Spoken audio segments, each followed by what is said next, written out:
We all speak the language of quality. This is the specialty coffee industry, so I'm not going to spend time arguing that quality sells. The steady growth of our share of the market over the past couple of decades is a reflection of the fact that our customers are interested and willing to pay more for coffee that tastes better. I'm here today to explore the function of the premiums that we all pay for higher quality coffee, whatever we might call them. So some of us say microlots, some of us describe our direct trade relationships, and still others refer simply to the cost of quality.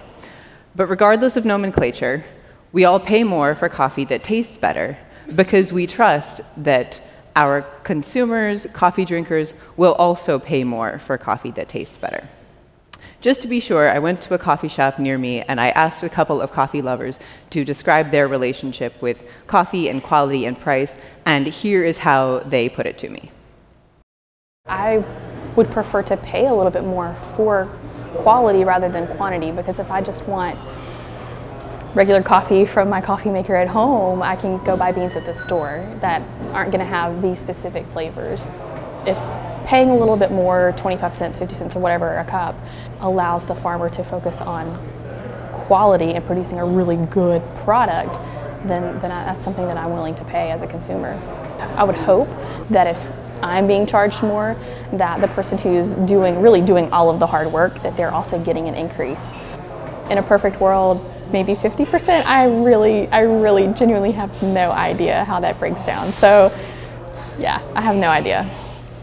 The story meant more to me, where it came from, why, whether it was a washed coffee or how they dried it in the sun. None of that stuff kind of permeated until I actually tasted it, tasted the flavor profile, tasted the flavors that came out that they said would, and then the story, the second, third time really means something to you. The price point's kind of already been set for what we're willing to pay on a daily basis, and usually these specialty coffee shops are under that, so as long as they don't tell me it's 20 bucks, I'm in. As the enjoyment goes and you realize, hey, I can get a great cup of coffee and it's helping people and it's a cool story, and there's another one coming in a couple of months that's going to have an equally interesting story, and it's priced in a way that doesn't really change the budget month to month, that's the decent thing to do, and if everyone's winning, why not?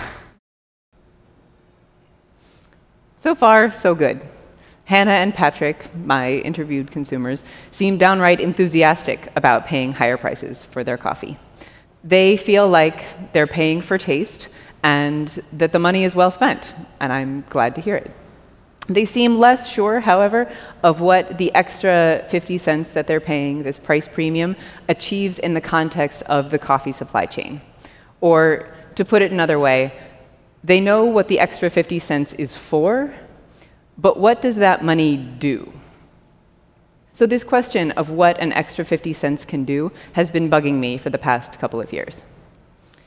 If we're paying more for quality, then are we actually contributing to creating better coffee with that money? Or does that money contribute to creating a larger pool of good coffee, or both? And how does a grower fare differently in one of these price premium receiving scenarios? Is there a connection between the quality of a grower's coffee and the quality of her life? So in late 2011, I set out to do some research, investigate this question of what does the money do? What is the impact of a grower-specific price premium, which I'll just go ahead and call a microlot, on an individual grower and also on a coffee growing community? I wanted to talk to growers.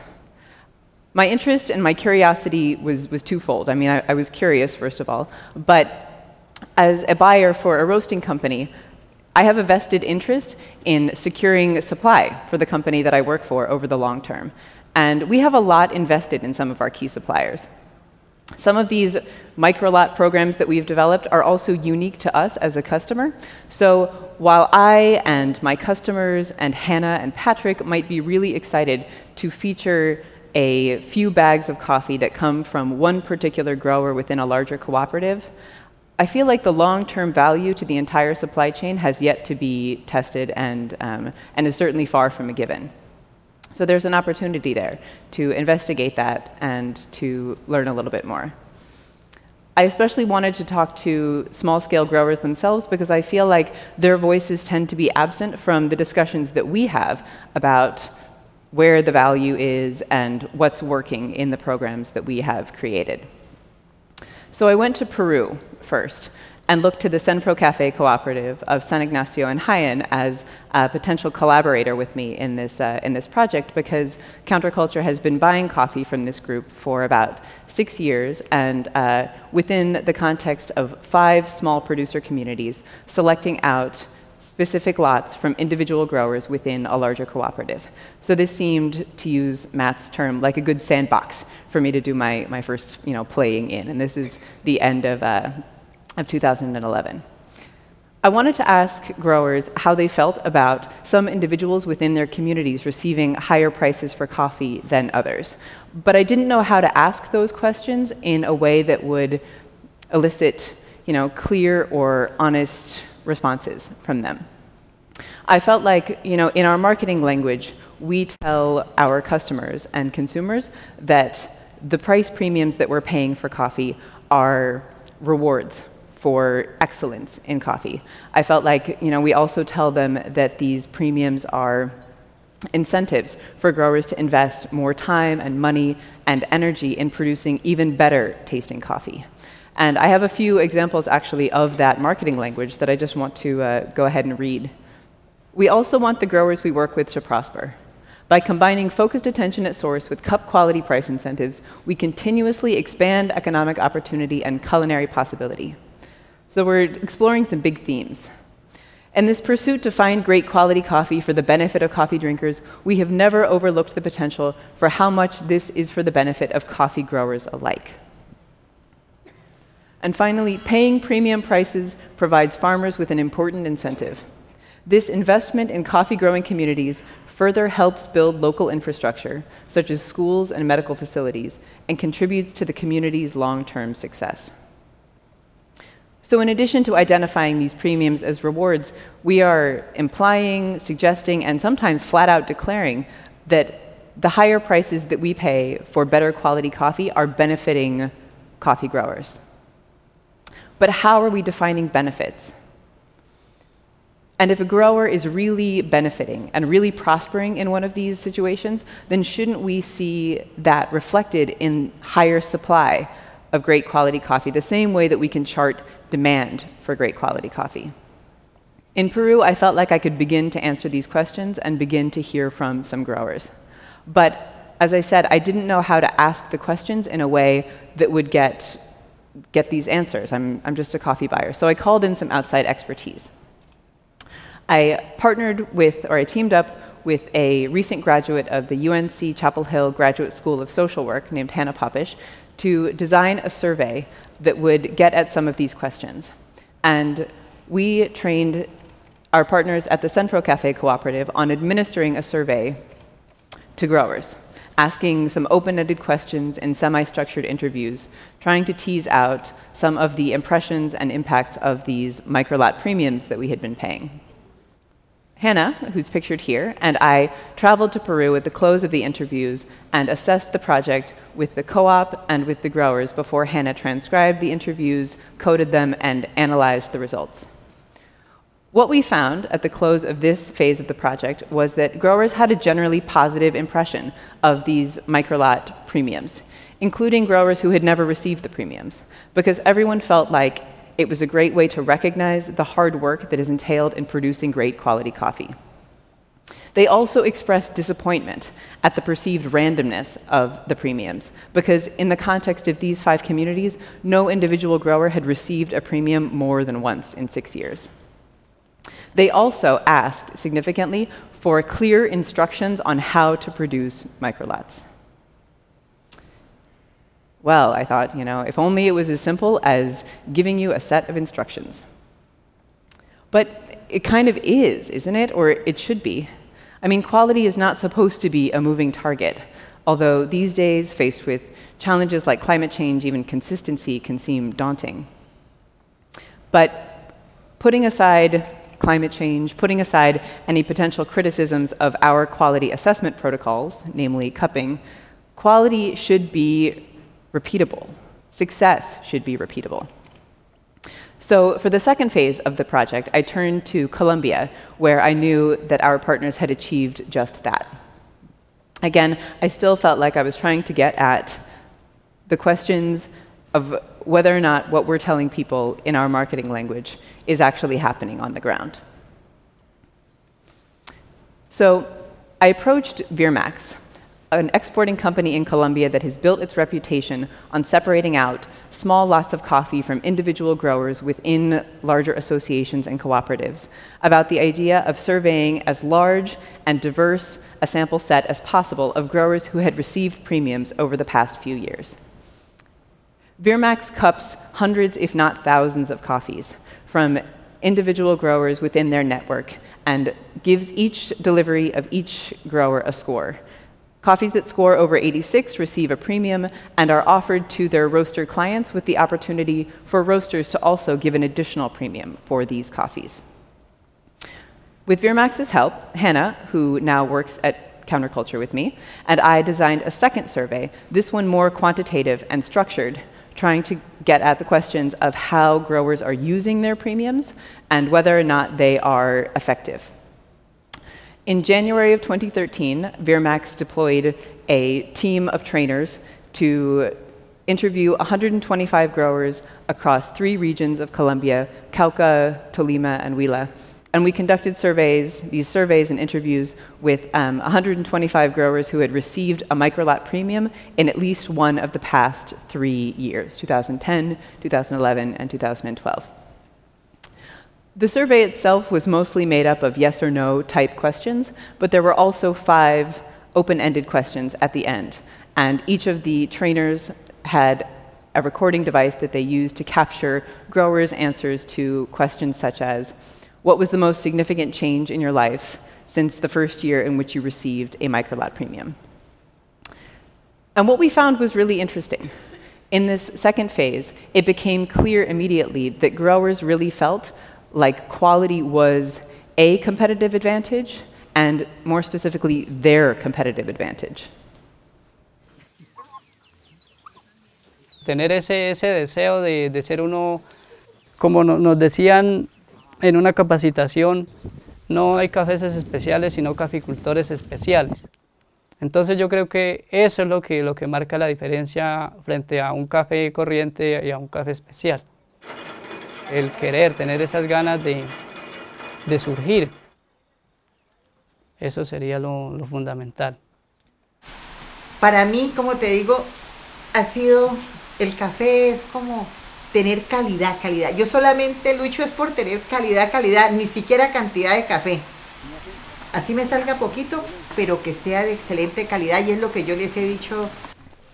Pues eso es lo que converso acá yo con los cosechadores, ¿no? Que yo les digo a ellos, miren, este café toca cogerlo así, así, porque hay alguien que está esperando es una bebida que sea excelente, ¿no? Yo le digo a ellos, es como yo les traigo un jugo sin azúcar, le digo. Entonces, ¿qué les sabe ese jugo? A nada, ácido nomás. Uno tiene que esforzarse mucho para que no perder ese negocio, como dice. Y que el comprador sí sienta que uno hace un esfuerzo, ¿no?, por sacarle una buena calidad. Si uno tiene calidad, vende, y si no tiene, pues no puede vender. Sí, eso sería. Me siento también yo como orgulloso de todas maneras, como decir que ese consumidor se esté tomando ese café de mi finca, ¿sí? De un proceso, como decir, de muchos años que yo llevo. Entonces esa es la satisfacción mía, ¿sí? Poder entregar, como decir, al consumidor un café de alta calidad, ¿sí? Y que ese consumidor se sienta bien tomándose ese café que produzco, ¿sí? So quality sells. And I think it's interesting and important that growers express that sense of control over the quality of their coffee. I feel like we can conclude that we're really appealing to people with this program. As you can see from this chart, there are more growers involved in this program every year, more growers receiving these microlot premiums for their coffee. However, at the same time, what we didn't find is in some ways as important as what we did find to be appealing. One of the things that we didn't find is that quality is improving over time from growers who are receiving these premiums. Scores aren't necessarily going up. They're not necessarily going down, but there doesn't seem to be a strong correlation there, and I would have expected one. We also found that overall volume doesn't seem to be increasing from growers, and that's a bit surprising as well. I would have expected more growers to be reinvesting in their farms and increasing the quantity of coffee that they're producing with these price premiums that they have. So what are they investing in? Well, as you can see here, the #1 area of investment is in fertilizer. And given the emphasis on quality over quantity, that was a bit unexpected. But by way of context, it's important to note that Colombia was hit hard by leaf rust in 2009, and many of the growers that we interviewed suffered mightily, both in terms of quality and in terms of quantity in the course of these years. So leaf rust probably affects the data that we have gathered and skews it somewhat. Then again, of all the things to potentially skew the data, it seems like leaf rust might not actually be as much of an externality as we might have expected a couple of years ago. So when we use this data with other growers, we'll take that into account, but it might end up being more informative than we had thought. And we do plan to use this data. There's so much of it. It's so rich that I could spend all afternoon showing graphs and rendering the data in different ways. But the truth is that we're really just beginning to dig into what we might do with this information. One thing that came up again and again as we talked to growers about how this system could be changed to deliver more benefit to them was an emphasis on increasing volumes. So growers appreciate the extra income, they see it as a motivator, but they really want to focus more on increasing the volume of coffee that gets accepted under these conditions.